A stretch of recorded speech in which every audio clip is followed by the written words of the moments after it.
Hello friends, कैसे हैं आप सभी। आज हम लोग बात करेंगे बायोकेमिस्ट्री, जिसे हिंदी में देखिए बोलते हैं जैव अणु। क्या बोलते हैं? जैव अणु।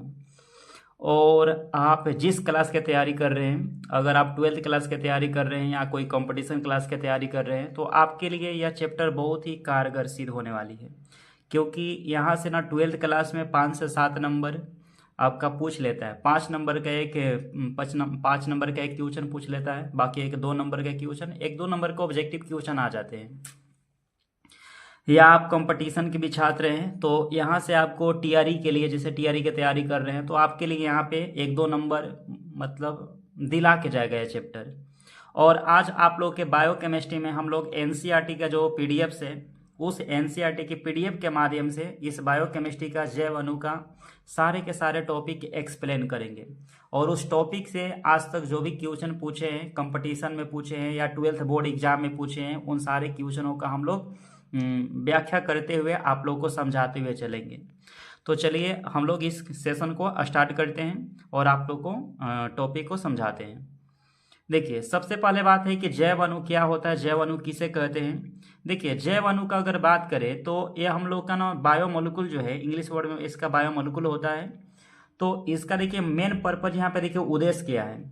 इसका उद्देश्य है कि इसमें हम लोग रसायन विज्ञान के एक वैसी ब्रांच होता है जहाँ पे हम जीव से संबंधित खाद्य पदार्थों का अध्ययन करते हैं। यानी कि जीव विज्ञान का, यानी कि आपका जीव से संबंधित, यानी कि रसायन का एक ब्रांच है। यानी कि बायोकेमिस्ट्री जो है एक रसायन का ब्रांच है। और जीव से संबंधित खाद्य पदार्थों का अध्ययन किया जाता है। जैसे यहाँ पर देखिए कार्बोहाइड्रेट है, प्रोटीन से, न्यूक्लिक अम्ल है, यानी कि इनका क्या गुण है, क्या उनकी संरचना है, क्या उनका कार्य क्या है, उनके बारे में स्टडी किया जाता है। यहाँ पे आरएनए डीएनए क्या होते हैं, विटामिन्स क्या है, उनका बारे में अध्ययन करेंगे। कौन से विटामिन्स का क्या कार्य है और वो किस रोग प्रतिरोधक क्षमता के लिए हमारे जो कार्य करते हैं, कौन से विटामिन के लिए कौन सा कार्य है, ये सब बातें इस चैप्टर में हम लोग पढ़ेंगे। यहाँ पे डीएनए आरएनए क्या है, न्यूक्लिक अम्ल क्या होता है, इसके बारे में जानकारी हम लोग प्रदान करेंगे। क्योंकि चैप्टर में जब दिया है कार्बोहाइड्रेट है प्रोटीन से, तो जरूर आपके एग्जाम में यहाँ से 5 नंबर का सवाल बन जाता है। अब बहुत बार पूछा है, ठीक ना, कि कार्बोहाइड्रेट क्या है, वर्गीकरण करें। विटामिन से तो हमेशा क्वेश्चन आए, विटामिन से न्यूक्लिक अम्ल हो गया, एमिनो एसिड हो गया, आपका एमिनो अम्ल हो गया, यहाँ से क्वेश्चन हमेशा पूछा है। तो चलिए यहाँ पे हम लोग चलते हैं, इस चैप्टर को आगे बढ़ाते हैं। देखिए, पहला टॉपिक हम लोग का है कार्बोहाइड्रेट। कार्बोहाइड्रेट होता क्या है, पहले इसका नाम समान परिचय बताते हैं। इस कार्बोहाइड्रेट का हम समान परिचय आप लोग को बताते हैं कि कार्बोहाइड्रेट क्या है। और उसके बाद इसका हम देखेंगे कि हम लोग को एनसीईआरटी में क्या बातें हम लोग को लिखा है, ठीक है ना। पहले एनसीईआरटी की बातें ही पढ़ लेते हैं। यहाँ लिखा है कि कार्बोहाइड्रेट मुख्यतः जो है पौधों द्वारा उत्पन्न किए जाते हैं। बात सही है। हम लोग जो भी कार्बोहाइड्रेट यूज कर रहे हैं, जो भी हम लोग खाद्य पदार्थ खा रहे हैं, ये सारे के सारे ना पेड़ पौधों द्वारा ही उत्पन्न हो रहे हैं। और यहाँ पे देखिए बहुत बड़ी लाइन लिखा है कि अब प्राकृतिक कार्बनिक यौगिक है। यह कार्बोहाइड्रेट नेचुरल नेचुरल प्राकृतिक, प्राकृतिक क्या है, कार्बनिक यौगिक है। और कार्बनिक यौगिक का नीचे देखिए क्या लिखा है, बृहत समूह बनाता है। यानी कि एक बड़ा समूह बनाता है, एक बहुत बड़ा अणु का निर्माण करता है। एक कार्बनिक यौगिक तो है प्राकृतिक, एक बहुत बड़ा बृहत समूह बनाता है। और आपको बता दें, हम कार्बोहाइड्रेट में बता दें कि कार्बोहाइड्रेट जो होता है कार्बन, हाइड्रोजन, ऑक्सीजन से मिलकर बना होता है। इसमें 3 एलिमेंट है आपका, कितना, 3 एलिमेंट है। कार्बन है, हाइड्रोजन है और ऑक्सीजन है। और इसका अनुपात पूछ लेता है कि कार्बोहाइड्रेट में जो 3 कौन कौन तत्वों से मिलकर बना है, तो कार्बन, हाइड्रोजन, ऑक्सीजन से। और इसका क्या रेशियो है, तो कार्बन आपका 1 अनुपात में, जबकि हाइड्रोजन 2 अनुपात में, ऑक्सीजन 1 अनुपात में होता है। यानी कि कार्बन, हाइड्रोजन, ऑक्सीजन के जो रेशियो होता है कार्बोहाइड्रेट में, 1:2:1 होता है। 1:2:1 होता है। ये पूछता है, हर एग्जाम में पूछा है कि कार्बोहाइड्रेट में कार्बन, हाइड्रोजन, ऑक्सीजन का अनुपात बताइए, तो 1:2:1। नेक्स्ट बात यहाँ बता देते हैं कि यहाँ पर लिखा है कि इसमें अधिकांश, इसका सामान्य सूत्र यहाँ पर जिक्र किया है, CxH2O के होल वाई, CxH2O का होल वाई। आगे अभी आप लोग को हम बताएंगे एक बारे में। और यहाँ पे एग्जाम्पल भी है कार्बोहाइड्रेट का, शर्करा। आपको तो एग्जाम्पल बहुत इंपॉर्टेंट है कि कार्बोहाइड्रेट के कौन कौन से एग्जाम्पल है। शर्करा है, ग्लूकोज है, स्टार्च है, ये सब के सब मंड है, ये सब के सब क्या है, कार्बोहाइड्रेट है। क्या है, कार्बोहाइड्रेट है। देखिए यहाँ पे कार्बोहाइड्रेट अभी बताएं कि कार्बन हाइड्रोजन, यानी कि कार्बन है, हाइड्रोजन है, ऑक्सीजन से मिलकर बना होता है। दोनों तीनों का रेशियो बताएं, 1:1:2 और 1 के अनुपात में यह होता है। इसके अलावा हम कार्बोहाइड्रेट के बारे में बताएं, यह प्राकृतिक रूप से तो प्राप्त होता ही है, प्लस में कार्बोहाइड्रेट से दैनिक जीवन में हम लोग को 60 से 65% ऊर्जा जो प्राप्त होता है कार्बोहाइड्रेट से ही प्राप्त होता है। कार्बोहाइड्रेट से हम लोग को ऊर्जा कितना मिलता है, 60 से 65%। यानी कि सभी प्रकार का आप फल यूज कर रहे हैं, सभी प्रकार के सब्जी यूज कर रहे हैं, अनाज खा रहे हैं, वे सब के सब क्या है बताइए, कार्बोहाइड्रेट ही तो है। फल है, यानी कि फल है आपका, फल है, अनाज है, यानी कि कोई भी अनाज खा रहे हैं, कोई फल खा रहे हैं, वो सब ऊर्जा प्रदान कर रहा है। और कितना ऊर्जा मिल रहा है, तो 60 से 65% हमारे दैनिक जीवन में कार्बोहाइड्रेट से ऊर्जा प्राप्त हो रहा है। किससे ऊर्जा प्राप्त हो रहा है, कार्बोहाइड्रेट से ऊर्जा प्राप्त हो रहा है। आगे चलते हैं हम लोग, आगे समझाते हैं कार्बोहाइड्रेट में। देखिए पृथ्वी पर अगर बात करें कार्बोहाइड्रेट का, तो पृथ्वी पर सभी पेड़ पौधे, यानी कि जो भी पेड़ पौधा, यानी कि जो भी पेड़ पौधा है, सभी यहाँ पे लिखा भी है कि कार्बोहाइड्रेट पेड़ पौधों द्वारा ही उत्पन्न किए जाते हैं।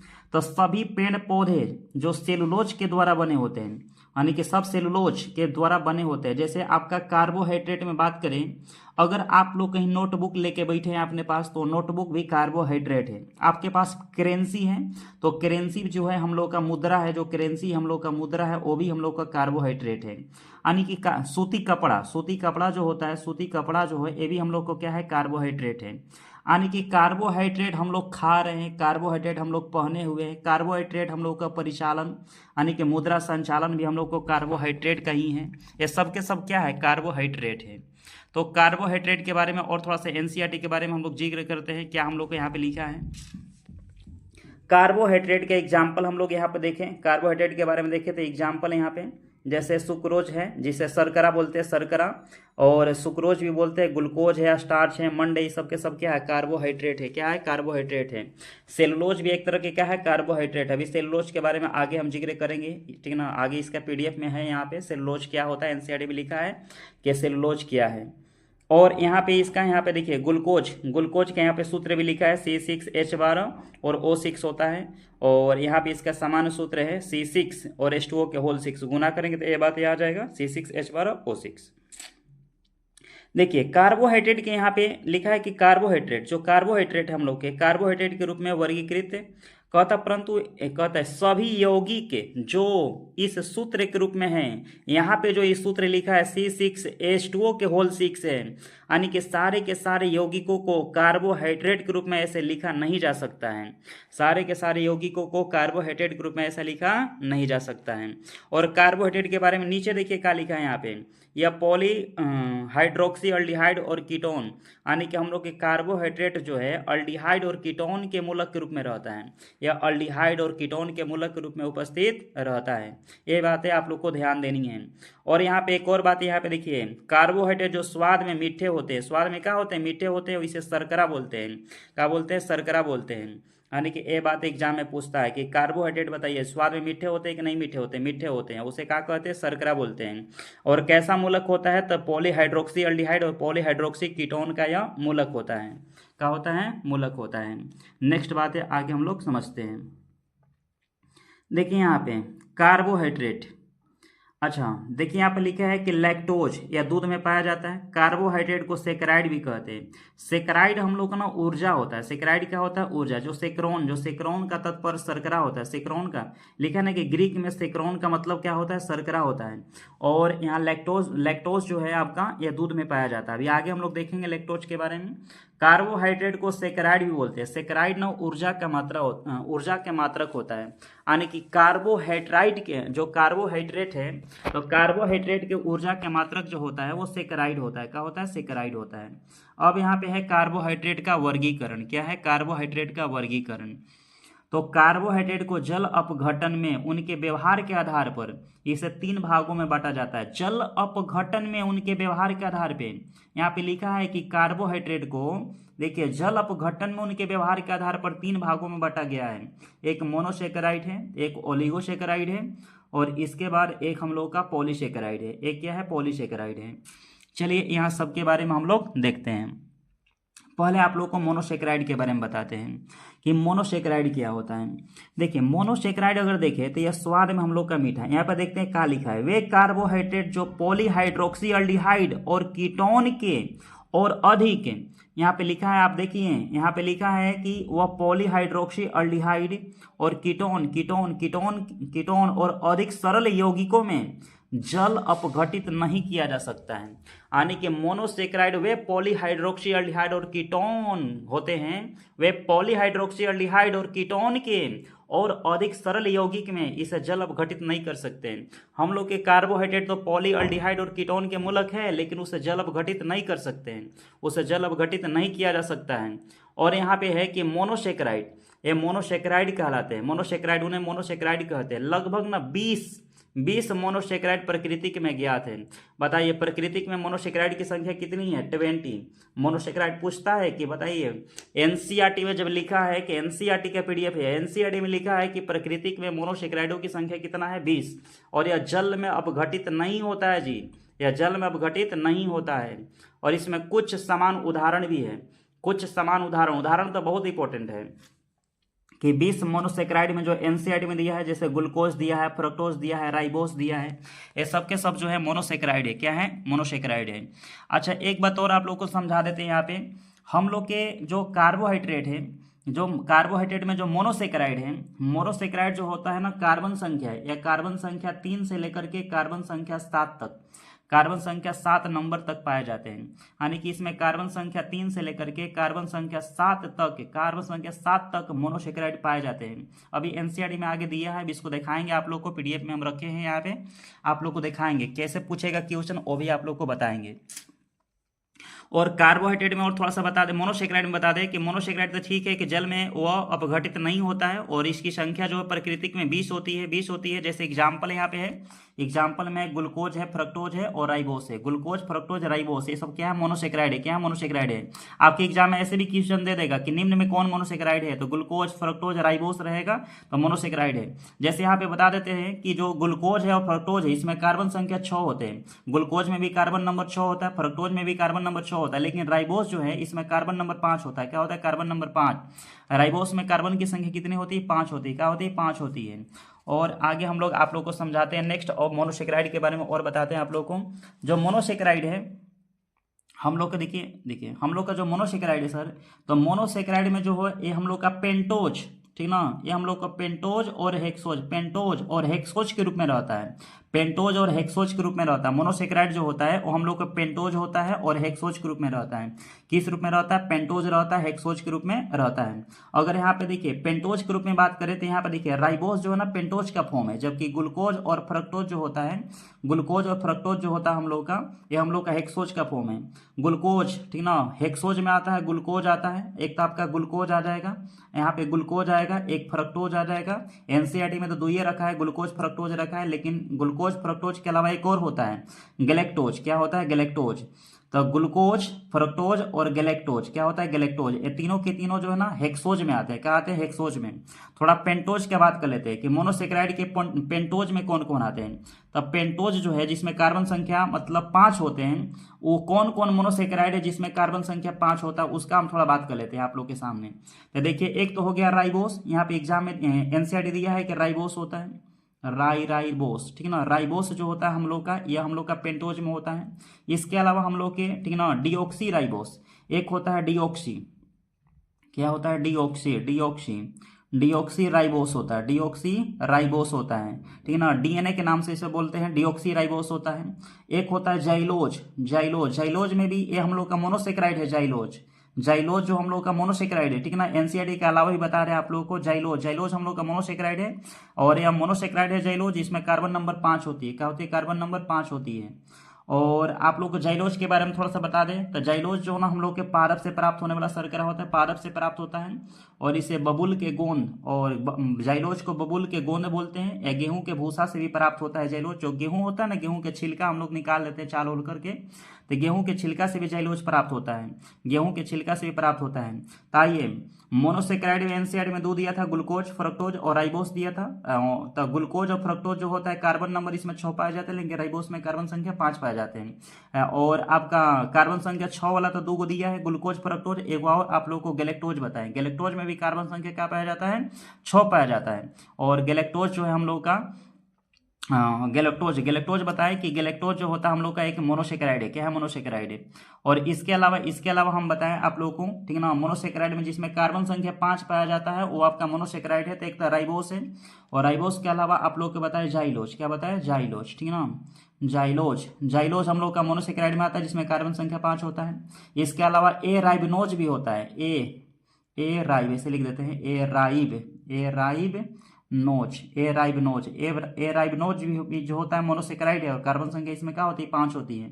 एक होता है डिऑक्सी राइबोज। क्या होता है, एक होता है डिऑक्सी राइबोज, डिऑक्सी राइबोज। क्या होता है, डिऑक्सी राइबोज। इसमें भी कार्बन संख्या 5 होती है, और ये हम लोग का क्या होता है बाबू, मोनोसेकेराइड होता है। क्या होता है, मोनोसेकेराइड होता है। चलिए थोड़ा सा आगे हम लोग चलते हैं। यहाँ पे नेक्स्ट आप लोग को बताते हैं ओलिगोसेकेराइड के बारे में।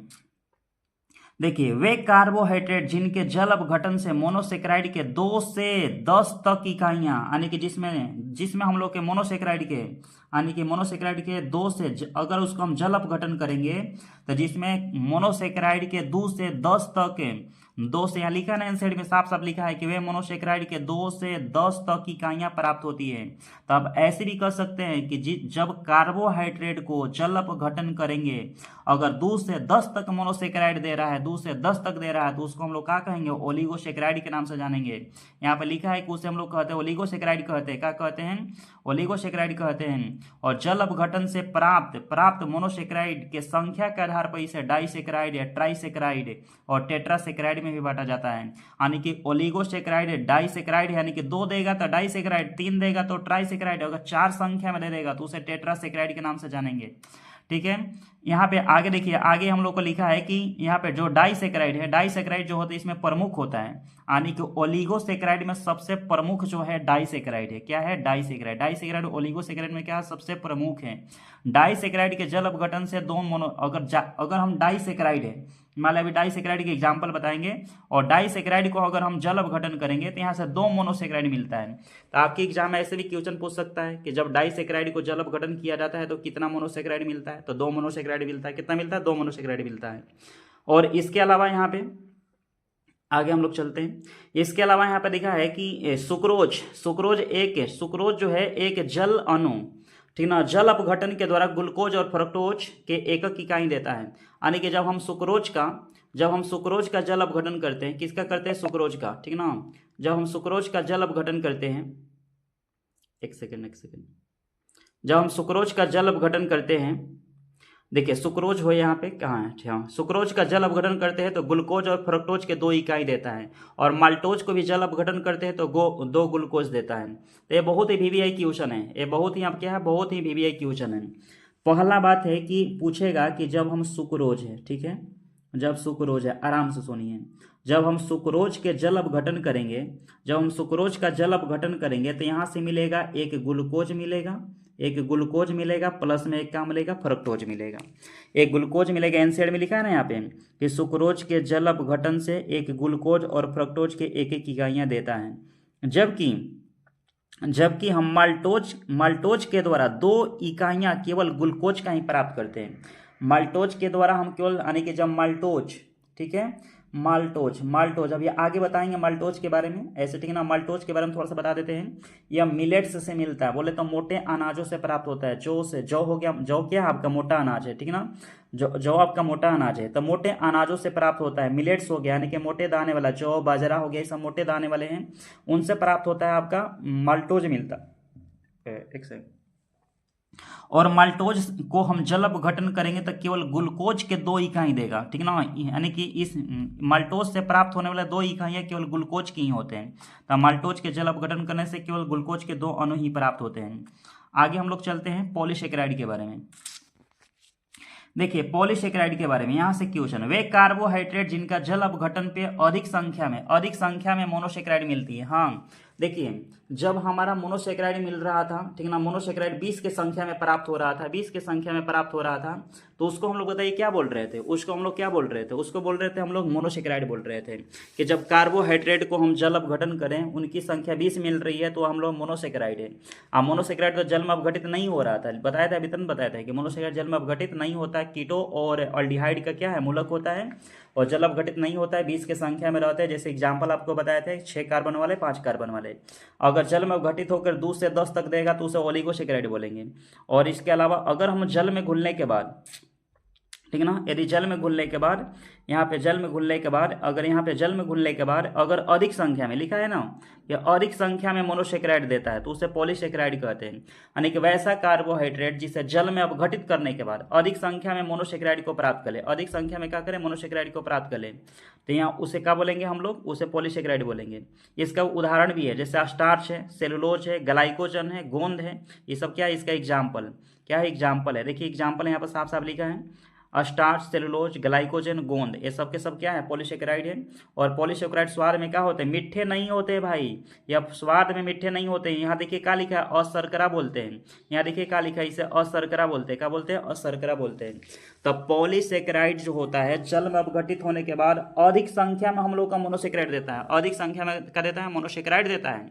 और यह स्वाद में मीठे नहीं होते हैं, और यह क्या होते हैं, स्वाद में मीठे नहीं होते हैं, और इसे अशर्करा बोलते हैं। एग्जाम्पल बहुत इंपॉर्टेंट है, एग्जाम्पल में स्टार्च पॉलीसेकेराइड है, सेलुलोज पॉलीसेकेराइड है, ग्लाइकोजन, गोंद, ये सब पॉलीसेकेराइड है, क्या है, पॉलीसेकेराइड है।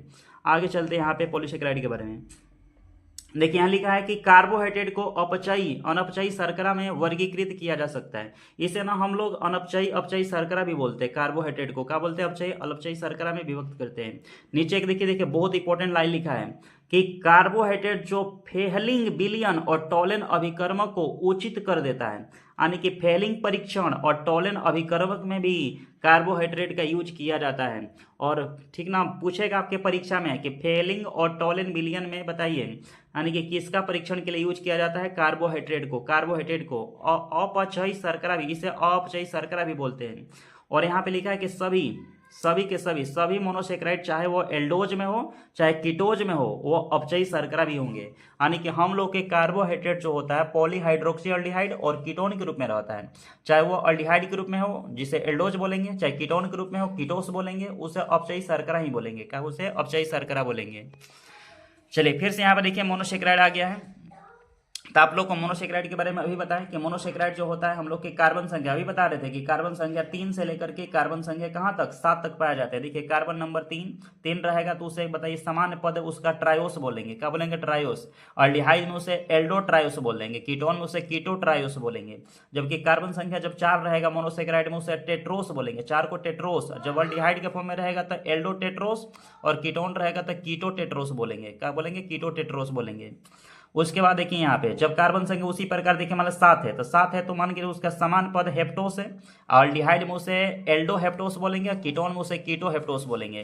तो बताइए मोनोसेक्राइड में कार्बन नंबर कहाँ से कहाँ तक मिलता है, कार्बन नंबर 3 से लेकर के कार्बन संख्या 7 तक मिलता है। जब ये आप लोग की एग्जाम्पल में मोनोसेक्राइड का हम बताएं, कार्बन संख्या 6 वाला एग्जाम्पल क्या क्या बताए थे, कार्बन संख्या 6 वाला में एक ग्लूकोज बताए थे, उसके बाद एक फ्रक्टोज बताए थे, एक बताए थे आप लोग को, एक बताइए कार्बन संख्या, एक ग्लूकोज, एक फ्रक्टोज, एक गैलेक्टोज बताए थे, क्या बताए, गैलेक्टोज। यह कार्बन संख्या 6 वाला होते हैं। उसके बाद कार्बन संख्या 5 वाला मोनोसेक्राइड, कार्बन संख्या 5 वाला में 3 एग्जाम्पल इसमें भी दिए थे। एक तो हम लोग के एनसीईआरटी लिखा था राइबोस, क्या लिखा था, राइबोस। यह कार्बन संख्या 5 वाला क्या है, मोनोसेक्राइड है। इसके बाद जाइलोज क्या है, कार्बन संख्या 5 वाला क्या है, मोनोसेक्राइड है, जाइलोज है। एक होता है ए राइबोनोज, जाइलोज जो होता है ना, अभी बताया जाइलोज कहाँ से मिलता है, ये धान के भूसी गेहूं के जो छिलका होता है उससे मिलता है, जाइलोज मिलता है, गेहूं के छिलका होता है उससे क्या मिलता है, जाइलोज मिलती है। और जाइलोज हम लोग के ना पादप का शर्करा है, क्या है, प्लांट शर्करा, इसे बबुल का गोंद भी बोलते हैं। जाइलोज को क्या कहते हैं, बबुल का गोंद बोलते हैं। एक होता है एब राइबनोज, एब राइब नोज होता है। इसे यह मीठा होता है एब राइबनोज, लेकिन इसे मतलब क्या बोलते हैं, वहां से ऊर्जा बहुत कम मिलता है एब राइबनोज से। ज्यादातर इसे वृद्ध लोग यूज करते हैं, कहाँ करते हैं, वृद्ध लोग यूज करते हैं। ठीक है, नेक्स्ट आगे देखते हैं। थोड़ा सा क्लास लंबी होगी लेकिन आप लोग को पूरा एकदम बायोकेमिस्ट्री का संपूर्ण जानकारी यहाँ से आप लोग को इस पीडीएफ के माध्यम से जो एनसीईआरटी में लिखा हुआ है सारे के सारे एक्सप्लेन आप लोग को करके जाएंगे हम। देखिए आगे समझाते हैं यहाँ पे ग्लूकोज, ग्लूकोज के बारे में। तो ग्लूकोज हम लोग के प्रकृति में, यहाँ पे ग्लूकोज के बारे में आप लोग को बता रहे हैं कि ग्लूकोज हम लोग को क्या होता है, ठीक ना। हम पूरा एक्सप्लेन करते हैं ग्लूकोज। देखिए पहला बात, अगर ग्लूकोज यहाँ पे आ गया तो ग्लूकोज देखिए यह मीठे शहद में भी उपस्थित होता है।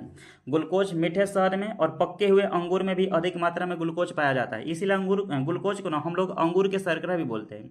ग्लूकोज को अंगूर के शर्करा बोलते हैं, या ऊर्जा का सिक्का बोलते हैं, या इसे ब्लड शुगर भी बोला जाता है, ठीक ना। ब्लड शुगर यानी कि इसे ब्लड यानी कि रक्त, ब्लड शुगर मत कहिए सर, हैं सॉरी सर। जब ग्लूकोज की मात्रा ब्लड में ज़्यादा हो जाता है तब उसे ब्लड शुगर कहा जाता है। हम इसको ये बता रहे थे कि इसे हम लोग रक्त का, ठीक ना, रक्त का शर्करा भी बोलते हैं, ठीक है ना, क्योंकि रक्त में हम लोग के ग्लूकोज ज़्यादा होता है तब ब्लड शुगर हो जाता है, इसीलिए इसे रक्त का शर्करा बोलते हैं। यहाँ देखिए ग्लूकोज के बारे में लिखा है सारे बातें, मीठे यानी कि मीठे फलों में, शहद में, अंगूर में पाया जाता है, और ठीक ना, इसीलिए इसे अंगूर के शर्करा और रक्त का शर्करा भी बोला जाता है, क्योंकि रक्त में पाया जाता है। थोड़ा सा ग्लूकोज के बारे में और आप लोगों को थोड़ा सा बता देते हैं यहाँ पे। जैसे आप भोजन में कुछ भी खा रहे हैं, जैसे XYZ कुछ भी भोजन कर रहे हैं, तो भोजन का हम लोग को क्या होगा, पाचन होगा, पाचन होगा। जब भोजन के पाचन हम लोग का होगा तो वहाँ से जैसे मतलब ग्लूकोज हम लोग को मिल गया, क्या मिलेगा, ग्लूकोज मिलेगा। तो जो ग्लूकोज मिलेगा तो ग्लूकोज हम लोग के सेल के अंदर जाएगा, बॉडी, ठीक ना, बॉडी में जाएगा। वहाँ पे माइट्रोकंड्रिया है, माइट्रोकंड्रिया क्या करेगा, उसे ATP में कन्वर्ट करेगा, ATP में क्या करेगा, कन्वर्ट करेगा। जैसे हम कुछ भी भोजन किए तो वहाँ से पाचन होगा तो हम लोग को क्या मिलेगा, ग्लूकोज मिलेगा। ग्लूकोज गया हम लोग के सेल के अंदर, सेल के अंदर गया तो माइट्रोकंड्रिया मिला, माइट्रोकंड्रिया उसे ATP में क्या करेगा, कन्वर्ट करेगा, ATP में कन्वर्ट करेगा। थोड़ा सा और आप लोग को बता दें यहाँ पे ग्लूकोज के बारे में। ग्लूकोज हमारे ब्लड में पाया जाने वाला, हमें यानी कि हमें ब्लड में पाया जाता है, सही बात है, ग्लूकोज हमारे ब्लड में पाया जाता है और हमें ऊर्जा भी प्रदान करता है। लेकिन जब ब्लड में ज़्यादा मात्रा में हो जाएगा तो वहाँ से ब्लड शुगर भी हो जाता है। हम लोग के शरीर के अंदर जो ग्लूकोज की मात्रा है, ठीक ना, समथिंग मतलब हम लोग के शरीर में ग्लूकोज की मात्रा होना चाहिए 80 से 115 mg मिलीग्राम पर डेसीलीटर, इतना होना चाहिए। ये समान मात्रा है, ग्लूकोज की जो समान मात्रा है मानव बॉडी में 80 से 115 mg पर डेसीलीटर होना चाहिए। कभी कभी इसकी मात्रा ना ज़्यादा बढ़ जाए, ठीक ना, लगभग 240 के करीब में पहुंच जाए, 240 250 पहुंच जाए, 250 मिलीग्राम डेसीलीटर पहुंच जाए तो मधुमेह हो जाता है। क्या होता है, मधुमेह। कभी कभी इसकी मात्रा ना कम हो जाए, क्या हो जाए, कम, समथिंग 50 मिलीग्राम पर डेसीलीटर पहुंच जाए, तब 50 mg पर मिलीग्राम डेसीलीटर पहुंच जाए तो ये होता है हम लोग को हाइपोग्लाइसीमिया हो जाती है। क्या होती है, हाइपोग्लाइसीमिया हो जाती है। इसे क्या कहते हैं, हाइपोग्लाइसीमिया के नाम से इसको जानते हैं, ठीक है। एक सेकेंड,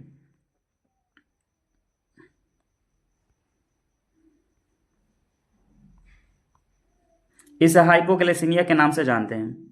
चलिए नेक्स्ट देखते हैं हम लोग। देखिए यहाँ पे ग्लूकोज बनाने की विधि, एग्जाम में पूछता है कि ग्लूकोज बनाने की कौन कौन सी विधि होती है। ग्लूकोज बनाने की जो विधि होती है हम लोग को, एक तो होता है सुक्रोज होता है, क्या होता है, एक सुक्रोज, एक जो होता है हम लोग का सुक्रोज होता है। ग्लूकोज बनाने की जो विधि होती है हम लोग को क्या होता है, एक सुक्रोज होता है, क्या होता है, सुक्रोज। सुक्रोज जो होता है ग्लूकोज बनाने की क्या होती है, विधि होती है।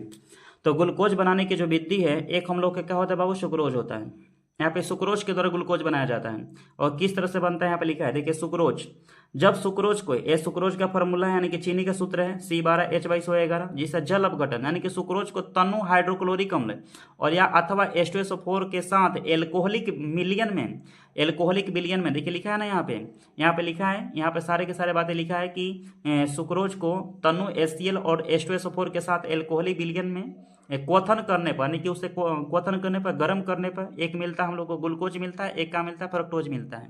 तो एक हम लोग को ग्लूकोज बनाने की विधि है सुक्रोज। सुक्रोज के द्वारा जब इसका सुक्रोज को, सबसे इंपॉर्टेंट है कि सुक्रोज को किसकी उपस्थिति में आप गर्म कर रहे हैं, तो तनु HCl और तनु सल्फ्यूरिक अम्ल की उपस्थिति में, ठीक है ना, एल्कोहलिक विलयन में इसको जब गर्म कर रहे हैं तब हमको मिल रहा है ग्लूकोज, मिल रहा है फ्रक्टोज मिल रहा है।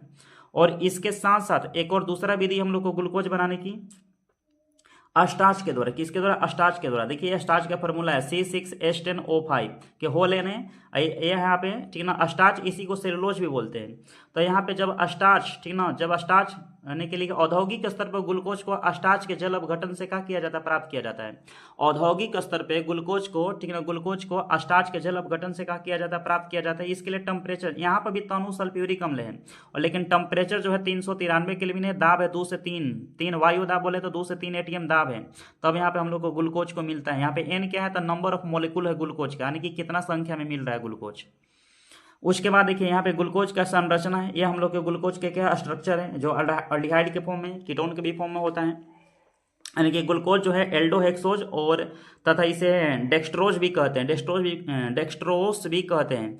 अनेक कार्बोहाइड्रेट तथा स्टार्च सेलुलोज आदि एकलक होते, क्या होते हैं, एकलक होते। संभवतः पृथ्वी पे बहुलता मात्रा में पाए जाने वाले कार्बनिक यौगिक है। ग्लूकोज जो है ना सब पृथ्वी पे सबसे ज्यादा मात्रा में पाया जाता है। सबसे ज्यादा मात्रा में कौन पाया जाता है, ग्लूकोज पाया जाता है पृथ्वी पे। और इसका आणविक सूत्र यहाँ पे देखिए लिखा है C6H12O6 होता है। और यहाँ पे और भी ग्लूकोज के बारे में देखिए, यहाँ नीचे लिखा है इसके, ठीक है ना, ग्लूकोज के बारे में और सारा लिखा है। देखिए जब हम ग्लूकोज को, एक क्वेश्चन देखिए पूछा हुआ है, क्वेश्चन 12th के फाइनल एग्जाम में एक क्वेश्चन पूछा हुआ था, 1 नंबर में पूछा हुआ था कि जो एक ग्लूकोज है जब इसे हाइड्रोजन आयोडाइड की उपस्थिति में, देखिए HI है ना तीर पे, हाइड्रोजन आयोडाइड की उपस्थिति में, हाइड्रोजन आयोडाइड की उपस्थिति में गर्म करते हैं तो एन हेक्सेन मिलता है। क्या मिलता है, एन हेक्सेन। आपसे परीक्षा में ऐसी रहेगा, ये स्ट्रक्चर दे दिया था, ये देखिए आपके फाइनल एग्जाम में ऑब्जेक्टिव में क्वेश्चन आया है, ये स्ट्रक्चर दे के तीर पे लिखेगा HI। अब बताइए ना क्या मिलेगा, ये एन हेक्सेन मिलेगा। क्या मिलेगा, एन हेक्सेन मिलेगा, ये एन हेक्सेन प्राप्त होगा, ठीक है ना। इसी तरह से TRE वारी कंपटीशन में भी आपको इसी तरह से एग्जाम में क्वेश्चन देखने के लिए मिल जाएगा। नेक्स्ट आप लोग को यहाँ पर दिखाते हैं, देखिए यहाँ पे ग्लूकोज है, यह ग्लूकोज हम लोग का ग्लूकोज का स्ट्रक्चर है। इसे आपको, ठीक ना, ग्लूकोज स्ट्रक्चर है, इसे हाइड्रोक्सिलेमीन, ये आपका क्या है, तीर के ऊपर क्या लिखा है, हाइड्रोक्सिलेमीन NH2OH। और हाइड्रोक्सिल एमीन की उपस्थिति में जब इसको गर्म करेंगे तो हम लोग यहाँ पे देखिए एक संयुक्त अनुपात प्राप्त हो रहा है। इस संयुक्त उत्पाद को हाइड्रोजन साइनाइड के साथ जब इसको संयोग किया जा रहा है तब यहाँ पे हमको ये वाला यौगिक प्राप्त हो रहा है, यानी कि सियानोहाइड्रिन दे रहा है हमको। सियानोहाइड्रिन नामक एक क्या दे रहा है, यौगिक दे रहा है। सियानोहाइड्रिन नामक एक हमको यौगिक दे रहा है। इसके बाद नेक्स्ट आप लोग को समझाते हैं, जैसे ग्लूकोज, यहाँ पे है कि ग्लूकोज, ठीक ना, यह आपका ग्लूकोज का फॉर्मेट है। इसे ब्रोमीन जल के साथ क्या किया जाए, दुर्बल, यानी कि ब्रोमीन जल जैसे दुर्बल ऑक्सीकरण कर्मक द्वारा ऑक्सीकरण कर रहे हैं तो 6 कार्बन परमाणु युक्त कार्बोक्सिलिक समूह, 6 कार्बन परमाणु युक्त कार्बोक्सिलिक समूह हम लोग को प्रदान करता है।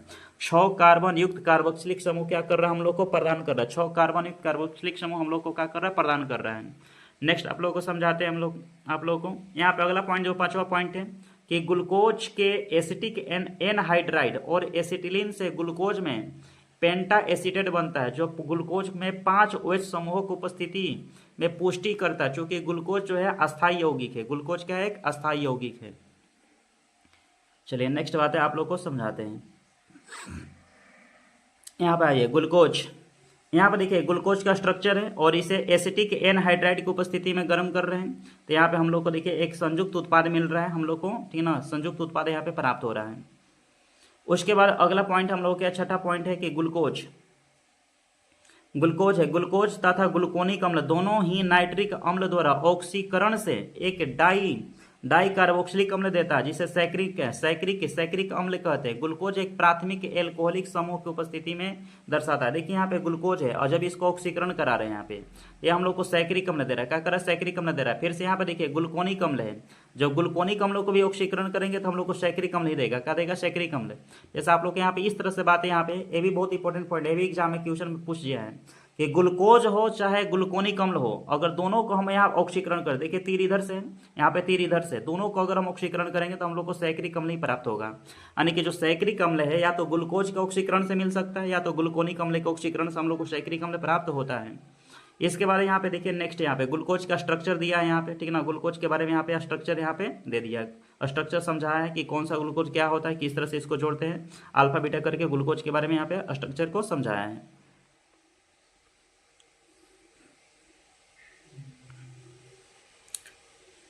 नेक्स्ट बात है, चलिए हम लोग नेक्स्ट समझते हैं।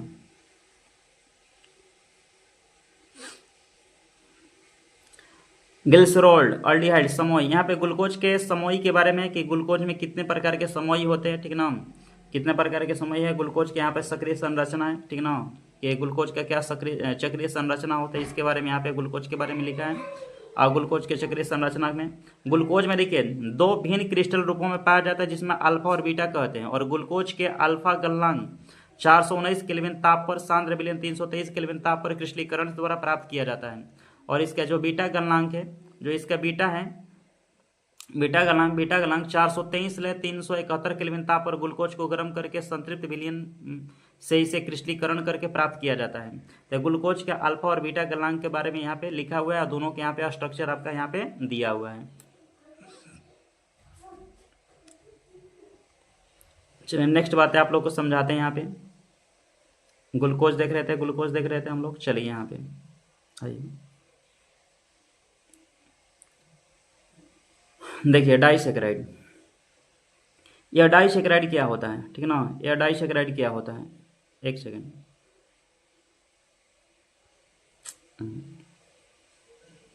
यह डाइसेकेराइड क्या होता है, यह डाइसेकेराइड क्या है, एक कॉपी पेस्ट कहाँ से आ गया जी। यह डाइसेकेराइड आप लोग समझाते हैं कि यह डाइसेकेराइड क्या है, जिसको हम जल अपघटन करने के बाद यानी कि दो मोनोसेकेराइड की उत्पत्ति करें उसी को क्या कहते हैं, डाइसेकेराइड कहते हैं। यानी कि डाइसेकेराइड तनु अम्ल अथवा एंजाइम की उपस्थिति में जल अपघटन से यानी कि मोनोसेकेराइड का अणु प्राप्त करते हैं। कितना, दो मोनोसेकेराइड देता है। डाइसेकेराइड जो होता है दो मोनोसेकेराइड देता है, दो प्रकार के मोनोसेकेराइड हम लोग को देता है, दो प्रकार के मोनोसेकेराइड हम लोग को देता है।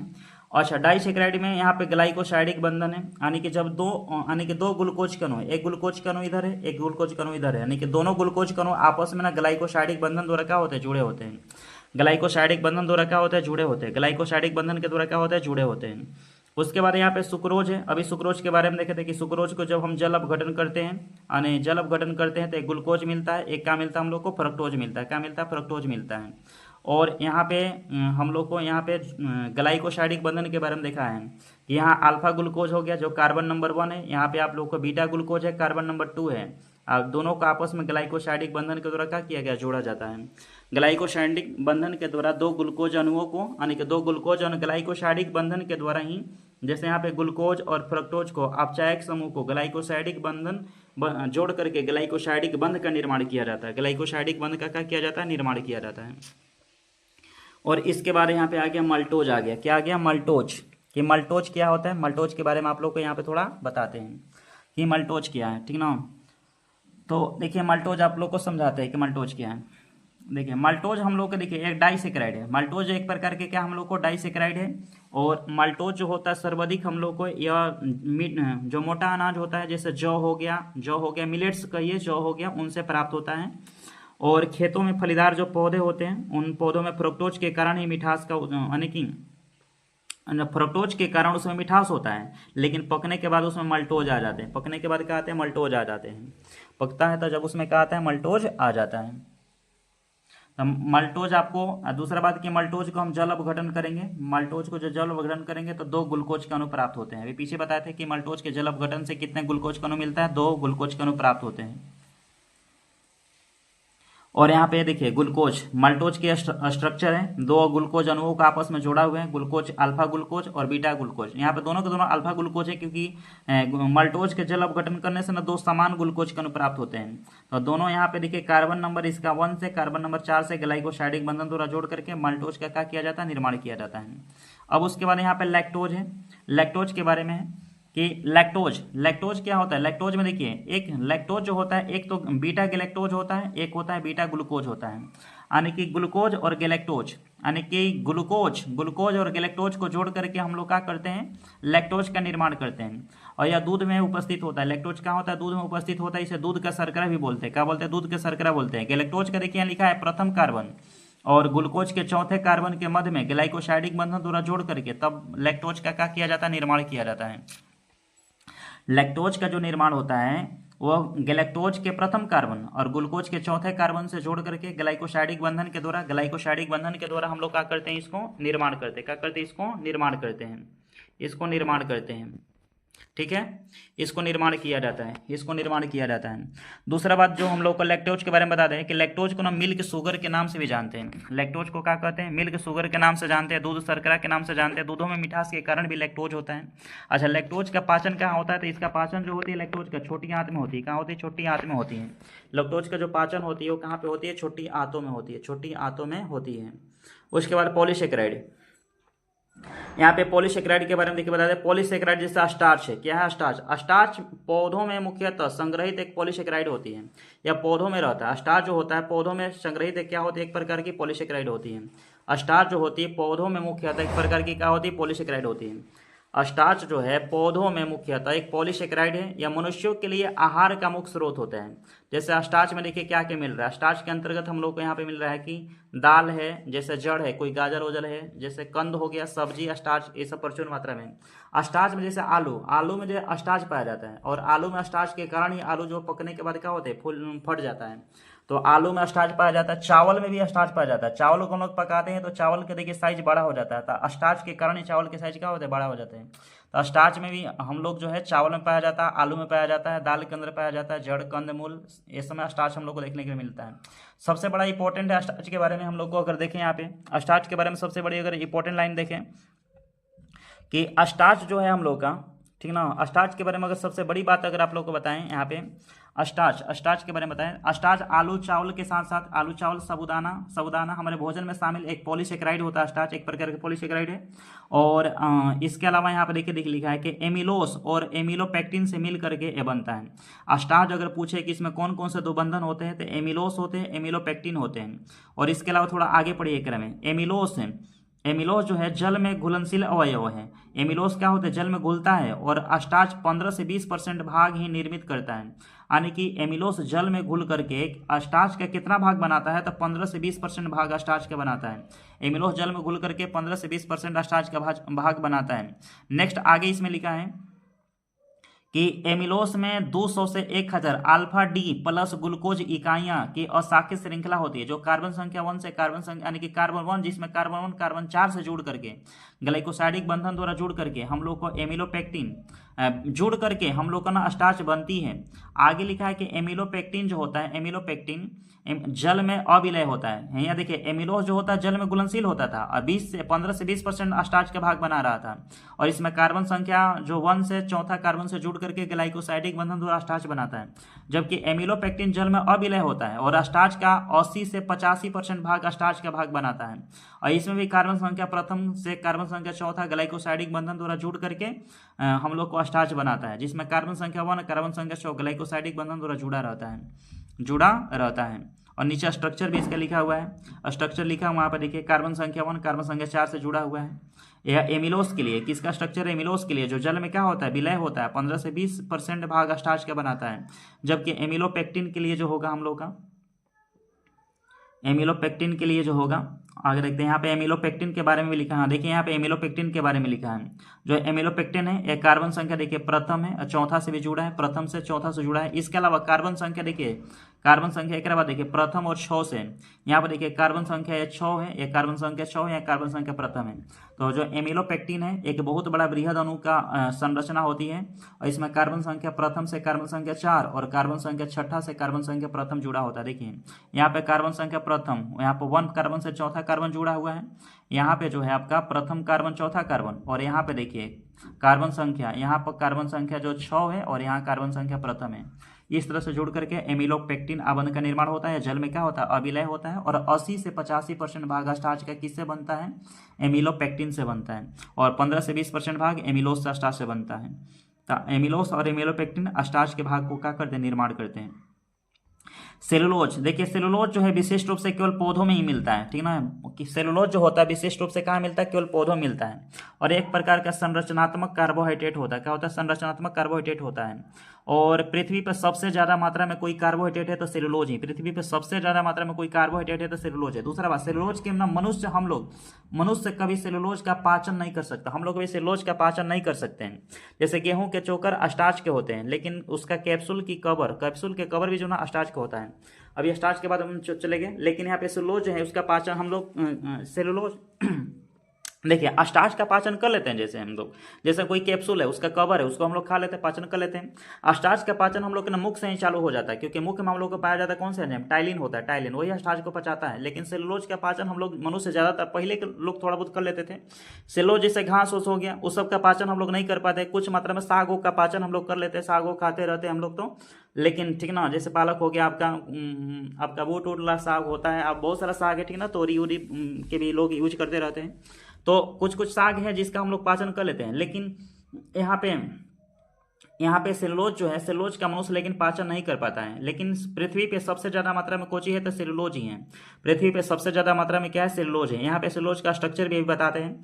तो यह विशिष्ट रूप से केवल पौधों में मिलता है। वनस्पति जगत में प्रचुर मात्रा में उपलब्ध एक कार्बनिक पदार्थ होता है। यह पौधों की कोशिकाओं की कोशिका भित्ति का एक प्रधान घटक है, अवयव है। और यहाँ पे सेलुलोज बीटा डी ग्लूकोज से बनी एक रिजु श्रृंखला, एक पॉलीसेकेराइड है जिसमें ग्लूकोज इकाई के इकाई के कार्बन बंध जिसमें ग्लूकोज के प्रथम कार्बन दूसरी ग्लूकोज के चौथे कार्बन के ग्लाइकोसाइडिक बंधन द्वारा जुड़ा रहता है। यहाँ पे देखिए ग्लूकोज का स्ट्रक्चर यहाँ पे भले सेलुलोज का स्ट्रक्चर है और यहाँ पे देखिए इस तरह से बना है। यहाँ पे यह ग्लूकोज का देखिए यहाँ पे प्रथम कार्बन इसके चौथे कार्बन से जुड़ा है, यहाँ पे प्रथम कार्बन इसके चौथे कार्बन से जुड़ करके ग्लाइकोसाइडिक बंधन द्वारा जुड़ करके सेलुलोज का निर्माण करता है। क्या करता है? सेलुलोज बनाता है। तो पृथ्वी पे सबसे ज्यादा मात्रा में क्या है सर? सेलुलोज है। पृथ्वी पे सबसे ज्यादा मात्रा में क्या है? सेलुलोज है। सेलुलोज का मनुष्य पाचन नहीं कर सकता है, ठीक ना। थोड़ी बहुत मात्रा में हम लोग को छोटी आंत में होती है, लेकिन ज्यादा मात्रा में इसका पाचन संभव नहीं है। यानी कि मवेशी वैसी जो है, गाय भैंस मवेशियाँ जो हैं, ये सब सेलुलोज के पाचन कर लेती हैं। बकरी उकरी जो है सेलुलोज के पाचन कर लेती है, क्योंकि उनके मुंहों में रुमेन पाया जाता है। वे सेलुलोज को पाचन करने में क्या वो सब सक्षम है। इसके बाद देखिए ग्लाइकोजन, यहाँ पे बहुत ही विवेक क्वेश्चन है। प्राणी शरीर में कार्बोहाइड्रेट ग्लाइकोजन के रूप में संग्रहित रहता है। क्योंकि इसकी संरचना जो है, यहाँ पे देखिए इसकी संरचना लिख रहा है कि इसकी संरचना जो है एमिलोपेक्टिन के समान होती है। एमिलोपेक्टिन अभी बताए थे कि जो जल में नहीं घुलता है, जल में नहीं घुलता है, और स्टार्च का कितना 80 से 85% भाग जो है ना, 80 से 85% भाग हम लोग का एमिलोपेक्टिन बनाता है। 80 से 85% भाग जो होती है कौन बनाता है? एमिलोपेक्टिन बनाता है। और एमिलोपेक्टिन के जैसा ही हम लोग को ग्लाइकोजन की क्या होती है? संरचना होती है। ग्लाइकोजन की जो हम लोग की संरचना होता है एमिलोपेक्टिन की समान होती है, ठीक है। और ग्लाइकोजन आप लोग को बता दें, हम लोग के मानव शरीर में हम लोग के जो भोजन एक बार भोजन का जो संग्रह होता है ग्लाइकोजन के रूप में ही होता है। और जरूरी पड़ने पर जब हम लोग को जरूरी पड़ेगा ग्लाइकोजन क्या होगा? टूटता है, हम लोग को ऊर्जा प्रदान करता है। आने के हम लोग इसे भोजन संग्रह का घर भी बोलते हैं। आने के फूड स्टोर करता है, फूड को क्या करता है? स्टोर करने का काम करता है। मनुष्यों में यानी कि फूड स्टोर करने का काम करता है, भोजन को संग्रहित करने का काम करता है। इसके बाद यहाँ पे ग्लाइकोजन के बारे में थोड़ा सा और देखते हैं। यह यहाँ पे लिखा है कि यह यकृत तथा मांसपेशी और मस्तिष्क में भी उपस्थित रहता है। यह यकृत में, मांसपेशी में, मस्तिष्क में उपस्थित यह रहता है। आगे आगे चलिए, आगे यहाँ पे है कि जब यह शरीर में ग्लूकोज की आवश्यकता होती है तो एंजाइम ग्लाइकोजन को, एंजाइम जो हम लोग के शरीर के अंदर एंजाइम है वो ग्लाइकोजन को तोड़ करके ग्लूकोज में क्या करती है? बदल देती है वहाँ। और ग्लाइकोजन ईस्ट और कोवक में भी मिलता है।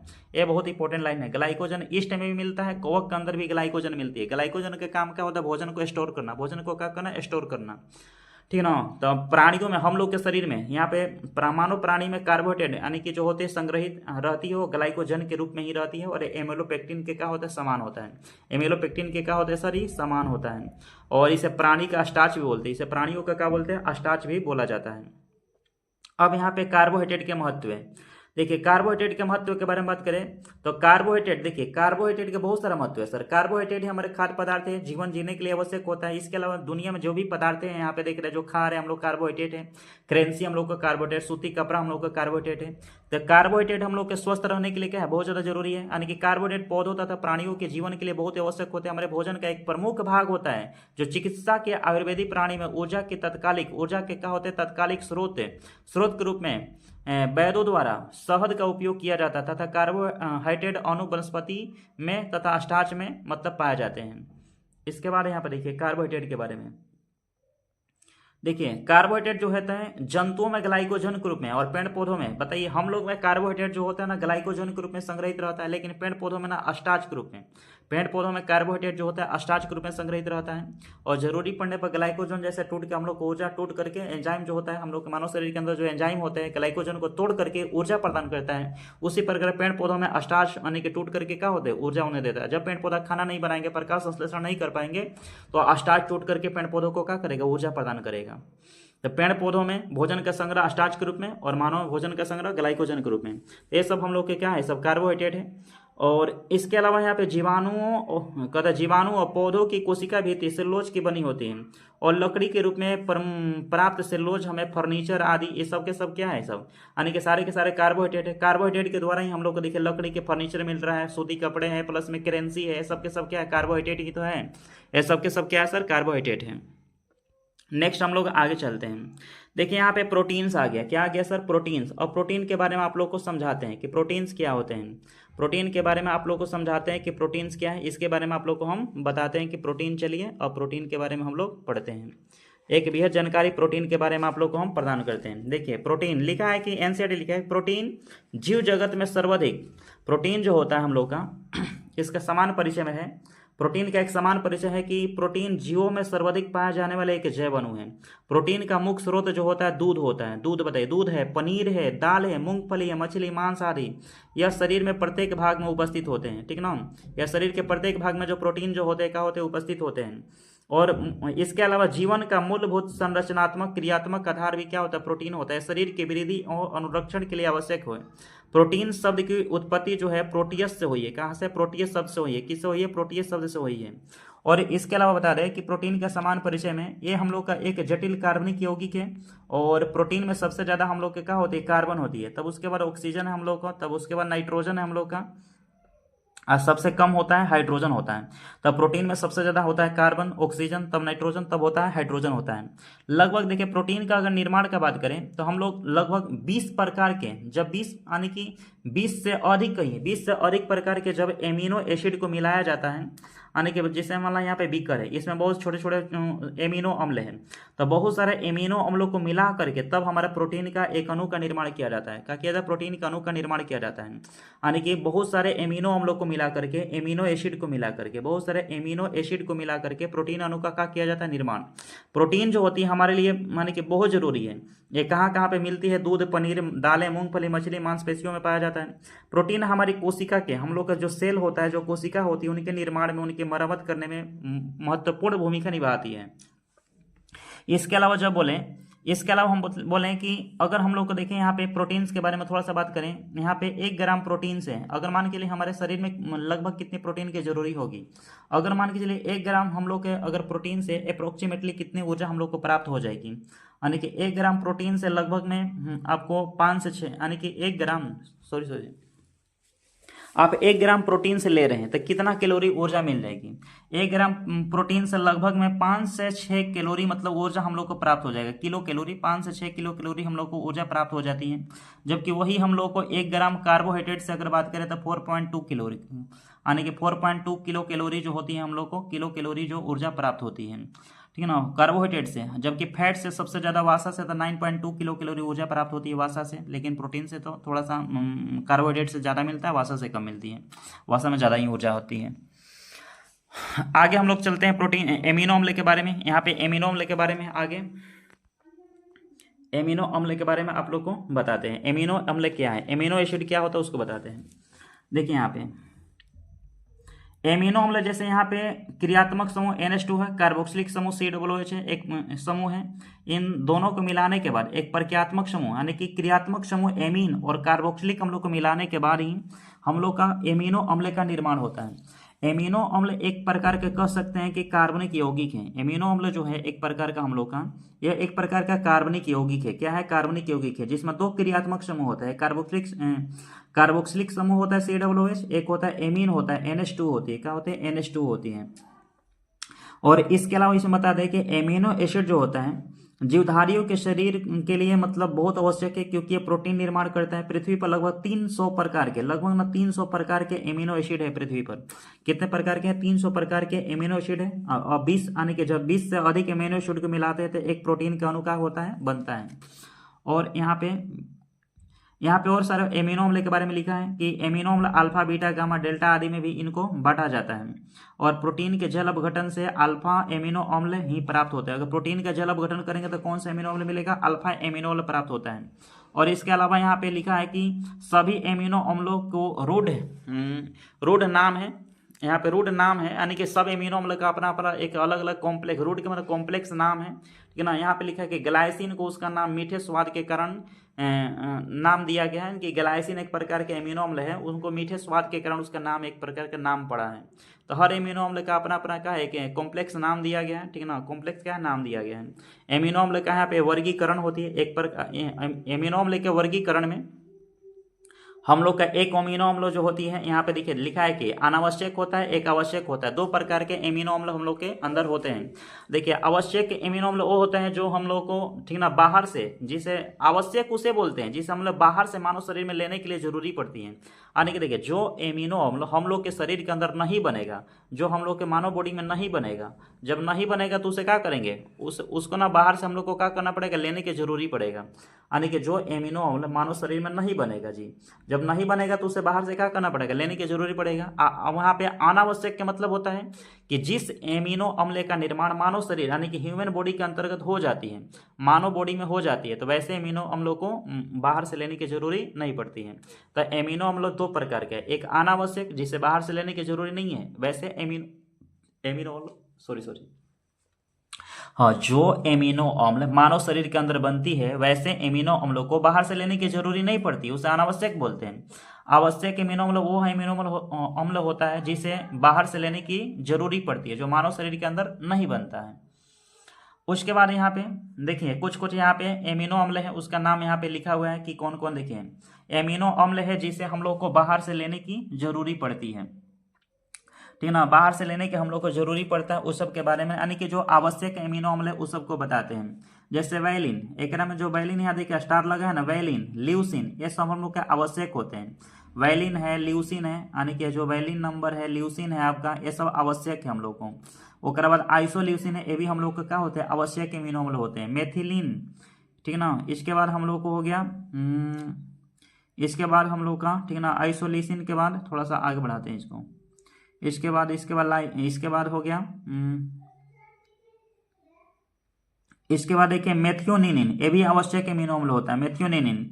और फेनिल एलानिन, ये भी हम लोग का आवश्यक एमिनो अम्ल होता है, फेनिल एलानिन, ये भी आवश्यक एमिनो अम्ल होता है, ठीक है ना, आवश्यक क्या होता है, एमिनो अम्ल होता है। और इसके बाद हम लोग देख लेते हैं और थोड़ा सा इसको ऊपर करते हैं। और इसमें आवश्यक एमिनो अम्ल में हो गया जैसे हिस्टिडीन, ये भी हम लोग को क्या होता है, हिस्टिडीन, ये हम लोग का आवश्यक एमिनो अम्ल है। और हिस्टिडीन जो होता है ना हम लोग को क्या होता है, और ट्रिप्टोफेन भी हम लोग का आवश्यक एमिनो अम्ल होता है, ट्रिप्टोफेन भी क्या होता है, आवश्यक एमिनो अम्ल होता है। यानी कि टोटल 20 प्रकार के देखिए एमिनो अम्ल है। आपके परीक्षा में यहाँ से पूछेगा, देखिए स्क्रीनशॉट ले लीजिए, इतना ले लीजिए और इसके बाद फिर से नीचे ले लेना, ठीक ना। 20 प्रकार का एमिनो अम्ल है, 20 प्रकार में फिर से आप लोग को बता देते हैं कौन कौन आवश्यक है, यानी कि आवश्यक जिसे बाहर से लेने की जरूरी पड़ती है। एक वैलिन, एक ल्यूसिन, एक आइसोल्यूसिन। अर्जिनिन भी बाहर से लेने की जरूरी पड़ती है, लाइसिन भी लेने की जरूरी पड़ती है, ठीक है। आपको valine, leucine, isoleucine, arginine, lysine, और इसके अलावा आपको बाहर से लेने की जरूरी पड़ती है, आपको, ठीक है ना, मेथियोनिन और फेनिन एनालिन, हिस्टोडिन, ट्रिप्टोफेन और हिस्टोडीन, इसे बाहर से लेने की क्या पड़ती है, जरूरी पड़ती है, ठीक है ना। इसे मानव शरीर में नहीं बनता, इसे बाहर से लेने की जरूरी पड़ती है। तो आपके परीक्षा में इसी पूछेगा कौन सा एमिनो अम्ल बाहर से लेने की जरूरी है और कौन सा नहीं है। तो बाहर से लेने वाला का नाम याद कर लीजिए, बाकी जो आएगा उसे मार दीजिएगा कि नहीं है, बाहर से लेने की जरूरी नहीं है। अब यहाँ पे है प्रोटीन्स के संरचना, ठीक ना। अब यहाँ पे आ देखिए प्रोटीन्स के संरचना है। प्रोटीन में हमारे दो प्रकार के बंध होते हैं, एक पेप्टाइड, ठीक है ना, पेप्टाइड आबंध द्वारा जुड़े, यानी कि जब एक से अधिक एमिनो अम्ल, देखिए प्रोटीन्स जो है अल्फा एमिनो अम्ल का बहुलक होता है, लिखा है ना यहाँ पे एनसीईआरटी में कि प्रोटीन्स पूछेगा कि किसका बहुलक है, तो अल्फा एमिनो अम्ल का बहुलक होता है जो पेप्टाइड आबंध द्वारा जुड़ा रहता है। कौन सा प्रोटीन कौन आबंध द्वारा जुड़ा रहता है, पेप्टाइड आबंध द्वारा जुड़ा रहता है। और यह अल्फा एमिनो अम्ल का क्या होता है, बहुलक होता है, जिसमें दो प्रकार के क्रियात्मक समूह है, NH2 और यानी कि COOH और NH2 होते हैं, COOH और NH2 होते हैं, ठीक है। और यहाँ पे एक बार पूछा था कि ज्विटर आयन के बारे में, ठीक है ना, यहाँ पे ज्विटर आयन के बारे में एक बार दिया था कि यानी कि ज्विटर आयन का निर्माण कब होता है। तो जब हम लोग के देखिए ज्विटर आयन का बोले कि ज्विटर आयन कब बनता है, तो जब हम लोग के एमीन के अंतर यानी कि जब हम लोग के हाइड्रोकार्बन के अंतर्गत दो प्रकार के क्रियात्मक समूह NH2 और COOH यानी कि कार्बोक्सिलिक समूह हम लोग को देखने के लिए मिलेगा, तो वहां पे ज्विटर आयन का निर्माण होता है। क्या होता है, ज्विटर आयन का निर्माण होता है, और आगे यहाँ देखते हैं यहाँ पे, ठीक है ना, यहाँ पे लिखा है डाइपेप्टाइड आबंध के बारे में थोड़ा सा लिखा है, थोड़ा सा डाइपेप्टाइड के बारे में आप लोग को समझाते हैं। यहाँ पे देखिए लिखा है डाइपेप्टाइड, इसे हम लोग डाइपेप्टाइड आबंध कहते हैं, यानी कि पेप्टाइड आबंध बनता है चूंकि उत्पाद दो एमिनो अम्ल के द्वारा ही बनता है, और उसी को यानी कि जब दो एमिनो अम्ल आपस में जुड़ेगा तो उसे हम लोग डाइपेप्टाइड आबंध बोलेंगे। यानी कि दो एमिनो अम्ल यानी कि एक एमिनो अम्ल में एक पेप्टाइड बन, और 2 अमीनो अम्ल रहेगा तो उसमें 2 पेप्टाइड बंध रहेगा, तो 2 पेप्टाइड बंध रहेगा तो उसे हम डाइपेप्टाइड बंध के नाम से उसको जानेंगे। और 3 रहेगा तो उसी प्रकार ट्राइपेप्टाइड बंध बोलेंगे, यानी कि यहाँ पर देखिए तीसरा अमीनो अम्ल है, तो जब 3 अमीनो अम्ल रहेगा तो उसे ट्राइपेप्टाइड बंध के नाम से जानेंगे। 4 रहेगा तो उसी प्रकार टेट्रा पेंटा हेक्सा, यहाँ हेक्सा तक दिया है, पेन बहुत ज़्यादा रहेगा तो पॉलीपेप्टाइड बंध के नाम से उसको जानेंगे। बहुत सारा एमिनो अम्ल जब 1000 से भी अधिक मिल जाएगा तो उसे क्या बोलेंगे, प्रोटीन का निर्माण हो जाएगा। बहुत सारा एमिनो अम्ल मिल करके प्रोटीन का निर्माण करता है, ठीक है ना। आगे देखिए यहाँ पे रेशेदार प्रोटीन है। क्या है रेशेदार प्रोटीन्स? रेशेदार प्रोटीन्स के बारे में यहाँ पे अब इसको बारे में आप लोगों को थोड़ा सा समझाते हैं कि रेशेदार, देखिए लिखा है कि जब पॉलीपेप्टाइड की श्रृंखला समानांतर होती है, ठीक है ना। रेशेदार प्रोटीन के बारे में है कि जब पॉलीपेप्टाइड की श्रृंखला समानांतर होती है तथा हाइड्रोजन और डाइसल्फाइड आबंधों द्वारा संयुक्त रहती है तो उसी को कहते हैं रेशेदार प्रोटीन कहते हैं। जब पॉलीपेप्टाइड की श्रृंखला कैसा होती है? समानांतर, हाइड्रोजन और डाइसल्फाइड आबंधों द्वारा संयुक्त रहती है तो उसे रेशा में रेशे जैसी संरचना मिलती है, उसी को कहते हैं रेशेदार प्रोटीन के नाम से उसको हम लोग जानते हैं। अब यहाँ पे गोलिकार, अच्छा थोड़ा सा एक जन, जो रेशेदार प्रोटीन होता है देखिए जल में अविलय होता है। पूछेगा कि रेशेदार प्रोटीन क्या होता है? जल में अविलय होता है। कुछ एग्जाम्पल है रेशेदार प्रोटीन का, एग्जाम्पल परीक्षा में पूछ लेता है कौन कौन रेशेदार प्रोटीन है का। तो केरेटीन क्या है बताइए? रेशेदार प्रोटीन है। मायोसिन यहाँ पर देखिए मायोसिन है और केरेटीन, दोनों के दोनों क्या है? रेशेदार प्रोटीन है। केरेटीन और मायोसिन जो होते हैं रेशेदार प्रोटीन होते हैं। केरेटीन और मायोसिन जो होते हैं दोनों के दोनों होते हैं रेशेदार प्रोटीन होते हैं। केरेटीन हो गया, मायोसिन हो गया, क्या होता है? रेशेदार। एक कहाँ पाए जाते हैं? बाल में, ऊन में, रेशम के अंतर्गत पाए जाते हैं। एक हो गया गोलिकार प्रोटीन। जब पॉलीपेप्टाइड की श्रृंखला कुंडलित होगा इस तरह से ना, इस तरह से कुंडलित रहेगा तो उसे हम लोग क्या कहेंगे? गोलिकार प्रोटीन के नाम से जानेंगे। और इसका एग्जाम्पल यहाँ पे गोलिकार में है इंसुलिन है, एल्बुमिन है। इंसुलिन, एल्बुमिन है, ये सबके सब क्या होते हैं? गोलिकार प्रोटीन होते हैं। इंसुलिन एग्जाम्पल में बहुत इंपॉर्टेंट है, आपके एग्जाम में पूछेगा कि गोलिकार प्रोटीन का नाम बताइए। इंसुलिन, एल्बुमिन, रेशेदार प्रोटीन का नाम बताइए। तो केरेटीन और मायोसिन। क्रेटीन मायोसिन आपका है रेशेदार, जबकि गोलाकार प्रोटीन जो है गोलेकार बताइए गोलेकार कौन कौन है? तो इंसुलिन है, इंसुलिन है, उसके बाद बताइए एल्बुमिन है। ठीक ना। प्रोटीन के देखिए यहाँ पे संरचना के आधार पर अगर बात करें तो एक यहाँ पे देखिए यहाँ पे एक प्राथमिक प्रोटीन के एक प्रकार के जो होते हैं प्राथमिक संरचना होती है, द्वितीयक संरचना होती है। ये सारे संरचना का अलग अलग यहाँ पे है, सबका दिया है। तृतीयक संरचना भी है यहाँ पे, देखिए यहाँ पे दिया, आप लोग को दिखाते हैं, ठीक है ना। थोड़ा सा यहाँ पे दिखाते हैं आप लोग को प्रोटीन के, देखिए नीचे यहाँ पे दिया हुआ है स्ट्रक्चर सबका। यहाँ पर देखिए प्रोटीन का, ये हम लोग का प्रोटीन का देखिए सीधा लेयर, इस तरह से प्राथमिक संरचना है। प्रोटीन का हम लोग का द्वितीयक संरचना है। इस तरह से स्ट्रक्चर मिलेगा तो प्रोटीन का तृतीयक संरचना मिलेगा, और ऐसा स्ट्रक्चर मिलेगा तो प्रोटीन का चतुष्क संरचना है। तब प्रोटीन के हम लोग के 4 प्रकार की संरचना होती है। जब सीधा हम लोग का देखिए रैखिक संरचना में मिलेगा, रैखिक मिल रहा है, इस तरह से रैखिक मिल रहा है तो हमारा प्रोटीन का प्राथमिक संरचना हो जाएगा। इस तरह से हम लोग को कुंडलित मिल रहा है, द्वितीयक संरचना। ये पूरी तरह से कुंडलित है लेकिन एकदम दोबारा हम लोग को जुड़ा हुआ है, ये एकदम कॉम्प्लेक्स स्ट्रक्चर में, कॉम्प्लेक्स तरह से एकदम चतुष्क संरचना कॉम्प्लेक्स में एकदम प्रोटीन के बहुत बड़े एमिनो मतलब बहुत सारा मिल करके बना हुआ हम लोग का। तो प्रोटीन के हम लोग के अगर संरचना देखें तो 4 प्रकार की संरचना है, प्राथमिक, द्वितीयक, तृतीयक, चतुष्क संरचना है प्रोटीन्स की। यहाँ पे थोड़ा देखते हैं हम लोग बातें। यहाँ पे देखिए, यहाँ पे हम लोग को प्रोटीन्स के बारे में कौन सा पेज में थे हम लोग? प्रोटीन्स के देख रहे थे, प्रोटीन के संरचना, प्रोटीन्स के स्ट्रक्चर देख रहे थे, यहाँ पे देख रहे थे प्रोटीन के संरचना देख रहे थे। देखिए प्रोटीन्स के यहाँ पे देखिए लिखा है कुछ प्रोटीन 2 या 2 से अधिक पॉलीपेप्टाइड श्रृंखलाओं से, यानी कि बहुत सारे पॉलीपेप्टाइड श्रृंखला से बने होंगे जिसमें बहुत सारे उप इकाइयाँ होगी, तो उसे हम लोग प्रोटीन का यानी कि चतुष्क श्रृंखला के नाम से जानेंगे। उसी प्रकार आप यहाँ पे जैसे देख लेते हैं प्रोटीन का, जैसे ठीक ना, प्राथमिक संरचना के बारे में, प्रोटीन के प्राथमिक संरचना के बारे में देख सकते हैं, ठीक ना। प्रोटीन्स के यहाँ पे नीचे देखिए, यहाँ पे प्राथमिक संरचना है, प्रोटीन का क्या है? प्राथमिक संरचना है, द्वितीयक संरचना है, नीचे है प्रोटीन्स के। यानी कि जब प्राथमिक संरचना बोले तो जहाँ पे पॉलीपेप्टाइड श्रृंखला उपस्थित हो, जहाँ कहता है प्रोटीन में एक या था अनेक पॉलीपेप्टाइड श्रृंखला हो तो हम लोग के प्राथमिक होगा।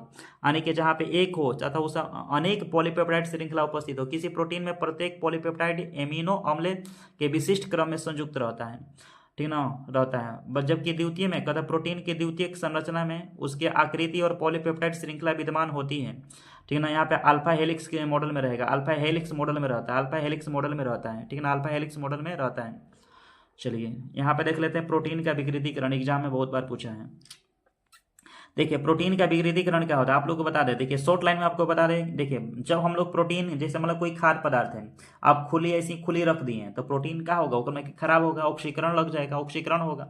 और जब ऑक्सीकरण होगा तो उसी को कहेंगे प्रोटीन का क्या करेंगे, विकृतीकरण करेंगे। यानी कि जब खाने वाला पदार्थ हो, खाद्य पदार्थों को खुली ऐसे छोड़ दिया जाता है, तो खुली छोड़ने पर हवा के कारण उसमें ना कीटाणु उटाणु फंगस के बाद उसमें ऑक्सीकरण हो जाता है प्रोटीन का। और जब प्रोटीन का ऑक्सीकरण हो गया उसी को प्रोटीन का विकृतीकरण कहते हैं। देखिए यहाँ एनसीईआरटी में क्या लिखा है, जैव निकाय में पाए जाने वाले विशेष त्रिविमीय संरचना एक जैविक सक्रियता वाले प्रोटीन प्राकृतिक प्रोटीन कहलाती है। जब प्रोटीन में भौतिक परिवर्तन, यहाँ पर लिखा है ना, देखिए जब प्रोटीन में भौतिक परिवर्तन करते हैं, जैसे ताप में परिवर्तन करते हैं, रासायनिक परिवर्तन कर ले, पीएच परिवर्तन आदि के बाद अगर प्रोटीन में हाइड्रोजन आबंधों की अस्त व्यस्तता उत्पन्न हो जाए, अगर मान के चलिए प्रोटीन में भौतिक परिवर्तन करने के बाद, भौतिक जैसे मतलब ताप में परिवर्तन कर दिए, पीएच में परिवर्तन कर दिया, रासायनिक परिवर्तन कर दिए, अब प्रोटीन के जो प्रोटीन में क्या होता है बताइए, हाइड्रोजन पाया जाएगा, सबसे ज्यादा हाइड्रोजन, तब ऑक्सीजन पाया जाता है, तब इसमें होता है ऑक्सीजन के बाद आपका सॉरी प्रोटीन में सबसे ज्यादा होती है कार्बन होती है, तब होता है ऑक्सीजन होता है, तब आपका नाइट्रोजन होता है, और सबसे कम मात्रा में हाइड्रोजन रहता है। हाइड्रोजन आबंध जो होता है सब हाइड्रोजन की मात्रा ही कम रहती है। तो जब बताइए हाइड्रोजन, यहाँ पे हाइड्रोजन जब हम यहाँ पे कह रहे हैं कि जब प्रोटीन में ताप परिवर्तन करेंगे, रासायनिक परिवर्तन करेंगे, पीएच परिवर्तन करेंगे, तो उसके हाइड्रोजन के आबंधता में क्या होगा, यहाँ पे हाइड्रोजन लिखा है ना कि हाइड्रोजन आबंधों में अस्त व्यस्तता उत्पन्न हो जाती है, और जिसके कारण इनकी जो संरचना होगा प्रोटीन की, उस सब का हो जाए बदल जाएगी, क्या होगी, बदल जाएगी। यानी कि हेलिक्स कुंडलीय हो जाएगी उनकी, यहाँ पे लिखा है कि गोलिका और कुंडलीय हो जाती है। गोलिका क्या होती है, कुंडलित हो जाती है, और कुंडलित हो जाती है। इसी प्रोटीन को हम लोग क्या कहते हैं, इसे विकृतीकरण के नाम से जानते हैं। इसे प्रोटीन का क्या कहते हैं, विकृतीकरण कहते हैं। क्या कहते हैं, प्रोटीन का विकृतीकरण कहते हैं। ठीक है। अब यहाँ पे नीचे लिखा है कि दूध में उपस्थित बैक्टीरिया जो लैक्टिक अम्ल के उत्पन्न होने के कारण होता है। जैसे दूध हो गया, दूध में अगर बैक्टीरिया ज़्यादा मात्रा में हो जाएगा तो लैक्टिक अम्ल के कारण वो उत्पन्न होता है। यह प्रोटीन का क्या है, विकृतीकरण है।